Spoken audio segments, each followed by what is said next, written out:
Hey guys, so today I want to do a video here talking a little bit about the Sony Xperia Z2 versus the Samsung Galaxy S5 here. I do have both devices right here in front of me. So let's just start here to take a quick little look at them over here. You can see I have a different random wallpaper there on the Galaxy S5. And also have a different ROM install, but I don't think that's going to make such a big difference here. But yeah, let's begin this video. So first of all, you can see that the Galaxy S5 comes with still a home button and also a fingerprint sensor here, a back key and a menu button here, or not a menu button but a multitasking button. So they changed that around a little bit. This one, of course, have these buttons built into display, multitasking and back key, but they are aligned in different places on the Z2 versus the Z or S5. So let's continue on here. The Z2 has an IP58 certification, so I think that it's better in water, because I think the 5 in IP58 stands for dust safety, and the 8 stands for water resistance, and that is waterproof like 8. The Galaxy S5 has a rating of IP67, so I think that means that it's a little bit better in terms of dust, but with water it's a little bit worse protection, with an IP67 rating, a 7 there.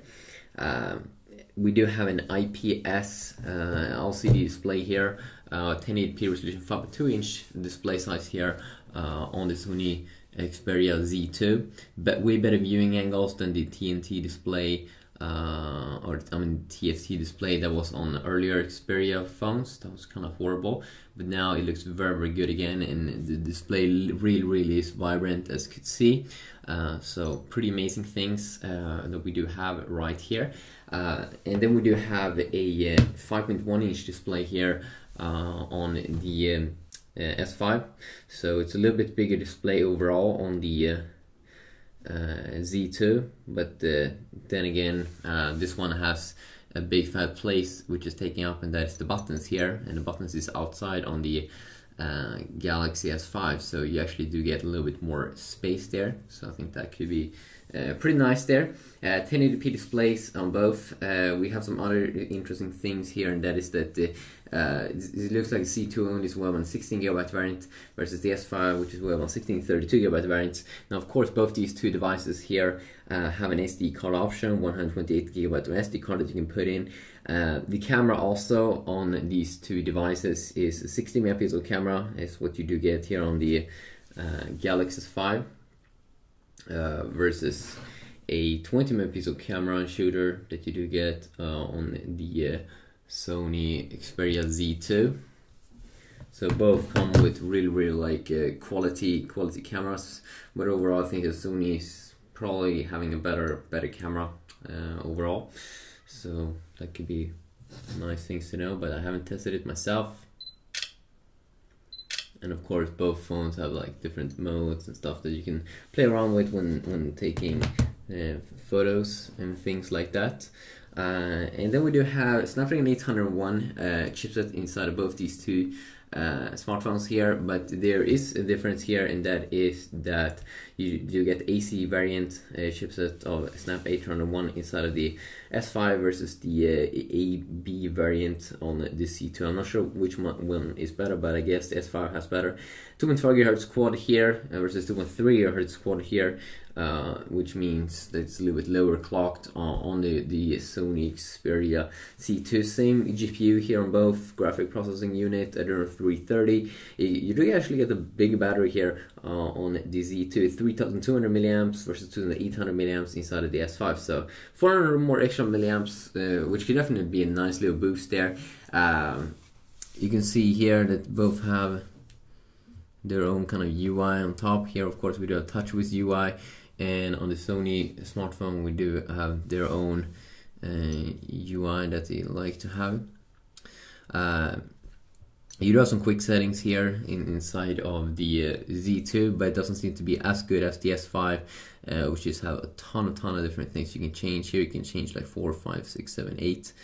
But then again, you can add, yeah, you can add some more. So I mean, I guess you can call that they are pretty familiar in that little area. So that could definitely be nice there if you want to have access there quickly. You also can see here that it looks pretty much the same. I mean, you just have an app section here. So yeah, I mean, a quick little look here. I probably will be doing more videos going over custom things probably in other videos. But overall, pretty interesting devices. Of course, on the S5 here, you can also take off the back. It has a heart rate sensor and it has a fingerprint scanner down here. But other than that, they are pretty good, both devices. I think the Sony has produced a better phone this year. In terms of feeling and stuff, I mean, this one has like a very quality feeling. It feels very robust. This home button here is way better built than on previous devices, I would like to say. All of these feels very robust when you open them and close them. It feels very good. Very nice camera up here at the top, and very nice glass back with a protection rubber, so it doesn't seem to be driving around that much when you put it down. Also because it has some pretty nice weight. Nice glass front here with no screen protector, and also they have made some very cool speakers, one up here and one down here, and they actually looks very discreet looking, and seems to be one of the better ways or better places actually to have a speaker. So yeah, just quickly look here on these, and as I said, I'm probably gonna do more videos a little bit more in depth, but yeah, quick look.